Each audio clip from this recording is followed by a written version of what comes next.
യുവ ഡോക്ടറുടെ ബലാത്സംഗ പരാതിയിൽ റാപ്പർ വേടൻ ഇന്ന് ഹൈക്കോടതിയിൽ ജാമ്യാപേക്ഷ സമർപ്പിക്കും. നടപടിക്രമങ്ങൾ പൂർത്തിയായാൽ ജാമ്യാപേക്ഷ ഉച്ചയ്ക്ക് ശേഷം ഹൈക്കോടതി സിംഗിൾ ബെഞ്ച് പരിഗണിക്കുകയും ചെയ്യും. ജാമ്യാപേക്ഷയിൽ ഹൈക്കോടതി സിറ്റി പോലീസിനോട് വിശദീകരണം തേടിയേക്കുമെന്നാണ് വിവരം. അതേസമയം വേടനുമായി യുവതിയുടെ സാമ്പത്തിക ഇടപാടുകൾ പോലീസ് സ്ഥിരീകരിച്ചു. പലപ്പോഴായി 31,000 രൂപ വേടന് കൈമാറിയിട്ടുണ്ടെന്നും യുവതി വ്യക്തമാക്കി. ഇവയുടെ അക്കൗണ്ട്, ജിപേ വിവരങ്ങളും യുവതി ഹാജരാക്കിയിട്ടുണ്ട്. ജാമ്യമില്ലാ വകുപ്പ് ചുമത്തിയാണ് വേടനെതിരെ പോലീസ് കേസെടുത്തിരിക്കുന്നത്. യുവ ഡോക്ടറുടെ പരാതിയിൽ വേടനെതിരെ കഴിഞ്ഞ ദിവസം രാത്രിയാണ് തൃക്കാക്കര പോലീസ് കേസെടുത്തത്. 2021 ഓഗസ്റ്റ് മുതൽ 2023 മാർച്ച് വരെ വിവിധ സ്ഥലങ്ങളിൽ വെച്ച് വേടൻ പീഡിപ്പിച്ചുവെന്നാണ് യുവതിയുടെ പരാതി.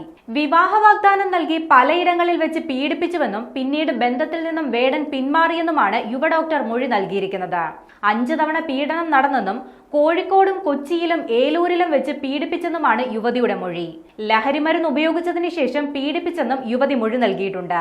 ഇക്കാര്യങ്ങളൊക്കെ അറിയുന്ന സുഹൃത്തുക്കളുടെ പേരും യുവതിയുടെ മൊഴിയിലുണ്ട്. 2023 ജൂലൈ മുതൽ തന്നെ ഒഴിവാക്കിയെന്നും വിളിച്ചാൽ ഫോൺ എടുക്കാതായി എന്നും യുവതി പോലീസിനോട് വെളിപ്പെടുത്തി.